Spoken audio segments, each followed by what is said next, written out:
Hi friends, ಇದು ಶನಿವಾರದ ಮಿನಿಲಾಗ್ ಆಗಿರುತ್ತೆ. ನಾನು ಬೆಳಗ್ಗೆ ಎದ್ದ ತಕ್ಷಣ ಎಲ್ಲ ಕೆಲಸ ಮುಗಿಸ್ಕೊಂಡು ಇವತ್ತು ಶನಿವಾರ ಆಗಿರೋದ್ರಿಂದ ದೇವಸ್ಥಾನಕ್ಕೆ ಹೋಗಬೇಕು ಅಂತ ಅಂದ್ಕೊಂಡಿದ್ದೆ. ಸೊ ನಾನೊಂದು ಆನ್ಲೈನಲ್ಲಿ ಡ್ರೆಸ್ ಬುಕ್ ಮಾಡಿದ್ದೆ. ಆ ಡ್ರೆಸ್ ನಿನ್ನೆ ಸಂಜೆ ತಾನೇ ಬಂತು. ಸೊ ಹೆಂಗೂ ದೇವಸ್ಥಾನಕ್ಕೆ ಹೋಗ್ತಾ ಇದ್ದೀನಿ, ಆ ಡ್ರೆಸ್ನ ವೇರ್ ಮಾಡಿಬಿಡೋಣ ಅಂತಂದ್ಬಿಟ್ಟು ಡ್ರೆಸ್ನ ವೇರ್ ಮಾಡಿದೆ. ಡ್ರೆಸ್ ತುಂಬ ಚೆನ್ನಾಗಿತ್ತು. ಸೈಜು, ಫಿಟ್ಟಿಂಗು, ಕಲರು ಎಲ್ಲ ಸಹ ನನಗೆ ತುಂಬ ಇಷ್ಟ ಆಯಿತು. ಸೊ ಅಲ್ಲಿಂದ ಬೇಗ ರೆಡಿ ಆಗಿಬಿಟ್ಟು ನಮ್ಮ ಮನೆಯವ್ರ ಜೊತೆ ನಾನು ಹೋಗಿದ್ದು ದೇವಸ್ಥಾನಕ್ಕೆ. ಇದು ನಿಟ್ವಳ್ಳಿ ಸರ್ಕಲಲ್ಲಿರುವಂತಹ ದೇವಸ್ಥಾನಕ್ಕೆ, ಶನಿಮಹಾತ್ಮನ ದೇವಸ್ಥಾನಕ್ಕೆ ಹೋದ್ವಿ. ನನ್ನನ್ನು ನಮ್ಮ ಮನೆಯವರು ಅಲ್ಲೇ ದೇವಸ್ಥಾನ ಅಂತ ಡ್ರಾಪ್ ಮಾಡಿ ಅವರೇನೋ ಕೆಲಸ ಇದೆ ಅಂತಂದು ಅಲ್ಲಿಂದ ಹೋಗಿಬಿಟ್ರು.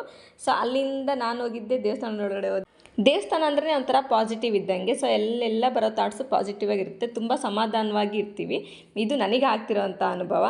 ಸೊ ಯಾಕಂದರೆ ನಾನು ಜಾಸ್ತಿ ದೇವಸ್ಥಾನಕ್ಕೆ ಹೋಗ್ತಿರಲಿಲ್ಲ. ಇತ್ತೀಚೆಗೆ ನಾನು ಈ ರೂಢಿನ ಮಾಡ್ಕೋತಾ ಇರೋದು.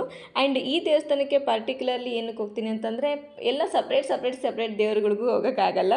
ಸೊ ಇಲ್ಲಿ ಆಲ್ ಇನ್ ಒನ್ ಎಲ್ಲ ದೇವ್ರ ದರ್ಶನವೂ ಆದಂಗೆ ಆಗುತ್ತೆ, ಸಮಾಧಾನನೂ ಅನಿಸುತ್ತೆ ಅಂತಂದ್ಬಿಟ್ಟು ನಾನು ಪ್ರತಿ ಶನಿವಾರ ಹೋಗೋ ರೂಢಿ ಮಾಡ್ಕೋತಾ ಇದ್ದೀನಿ.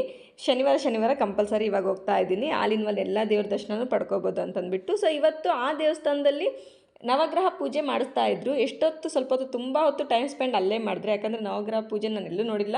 ಸೊ ಸುಮ್ಮನೆ ಕುತ್ಕೊಂಡು ನೋಡ್ತಾ ಇದ್ದಂಗೆ ಟೈಮ್ ಎಷ್ಟೊತ್ತಾಯಿತೋ ಗೊತ್ತಿಲ್ಲ. ಕೊನೆಗೆ ದೇವ್ರ ದರ್ಶನ ಮುಗಿಸ್ಕೊಂಡು ನಾನು ಹೊರಗಡೆ